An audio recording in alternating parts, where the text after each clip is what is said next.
नमस्कार दोस्तों, आप सभी का स्वागत है आपके अपने यूट्यूब चैनल पे।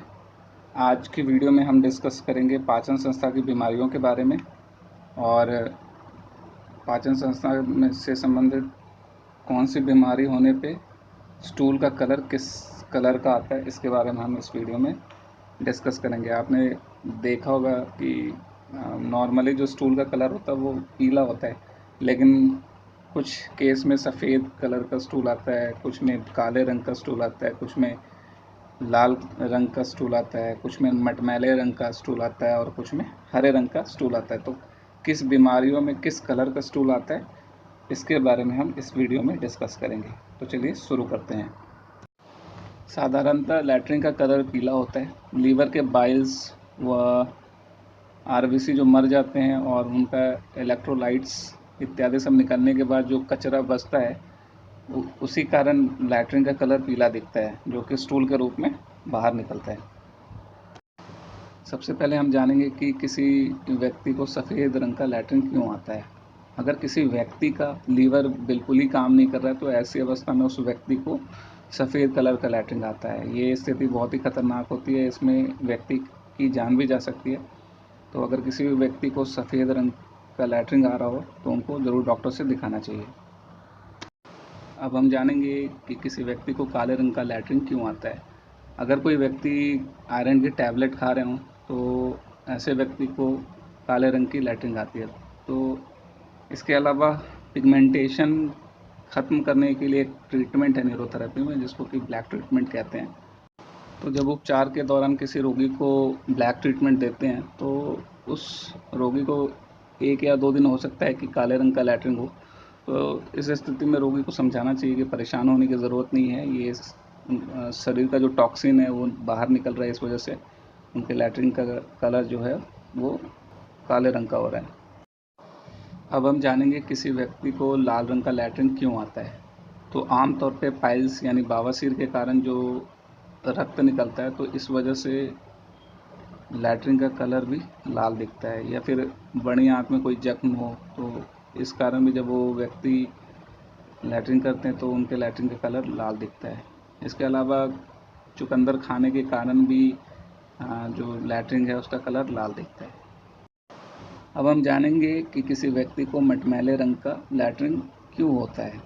तो हेपेटाइटिस के कारण या गॉल स्टोन या कैंसर के कारण जब बाइल निकलने का रास्ता एकदम ही बंद हो जाए तो ऐसे व्यक्ति को लैट्रिन जो है वो मटमैले रंग का आता है।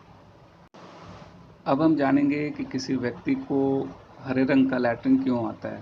तो यदि किसी को फूड पॉइजनिंग हो या कोई व्यक्ति पालक जैसी हरी पत्ती का सूप ज़्यादा मात्रा में लें और वो उसको डाइजेस्ट ना कर पाएँ, तो फिर जो उनका लैट्रिन होता है वो हरे रंग का दिखता है।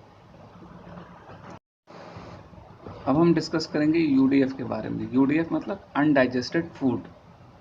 मतलब जब रोगी लैट्रिन जाते हैं तो कभी-कभी या हमेशा उनके लैट्रिन में टमाटर का छिलका, चने का दाना, मटर का दाना, भिंडी का बीज या पालक या मेथी का पत्ता इत्यादि सबूत या अनपचा दिखे तो इसे ही यूडीएफ यानी अनडाइजेस्टेड फूड इन मोशन कहते हैं। पहले कई सालों तक रोगी को इसका पता भी नहीं चलता। बाद में जब उनको पता चलता है तब भी वो यही समझते हैं कि लैट्रिन में अनपचा खाना आना स्वाभाविक है, जो कि सही नहीं है।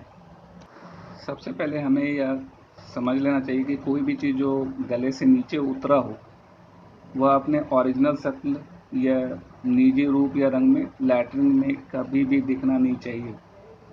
ये सभी प्रोटीन है, अगर ये वैसे ही जैसा आपने खाया वैसे ही लैट्रिन में आ जाए तो इसका मतलब है कि प्रोटीन अच्छे से पच नहीं रहा है।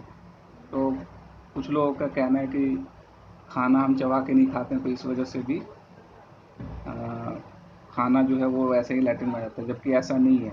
मुर्गी की फीड यानी जो खाना दिया जाता है मुर्गी को, उसमें ख़ास तौर पे मार्बल की बुकड़ी डाली जाती है और वह मार्बल को आसानी से पचा भी लेती है। तो इसी प्रकार एक स्वस्थ मनुष्य के पेट में हाइड्रोक्लोरिक एसिड बनता है, जो गटर साफ करने वाले एसिड से भी ज़्यादा सख्त होता है, जो हर कठोर वस्तु को पचा सकता है। तो जो भी खाया गया उस घोर एसिड से उसका रूप बदलना ही चाहिए, चाहे वो चबाए या ना चबाए। अब इसका ये मतलब नहीं है कि आप खाना खाएं तो चबाएं नहीं, आप जब भी खाएं तो खाने को अच्छे से चबा के खाएं। अगर खाने की चीज़ लैट्रिन में वैसे ही आ रही है, अनपचे रूप में आ रही है, इसका मतलब है कि खाना ठीक से पच नहीं रहा है, यानी पेट में हाइड्रोक्लोरिक एसिड ठीक तरह से नहीं बन रहा है। तो एसिड ठीक से बनने के लिए किन किन चीज़ों की ज़रूरत होती है? तो सबसे पहले हिस्टामाइन, दूसरा है एसिटाइल कोलाइन और तीसरा है गैस्ट्रिक। तो इसका मतलब है कि इन तीनों में से एक या सभी ठीक से कार्य नहीं कर रहे हैं।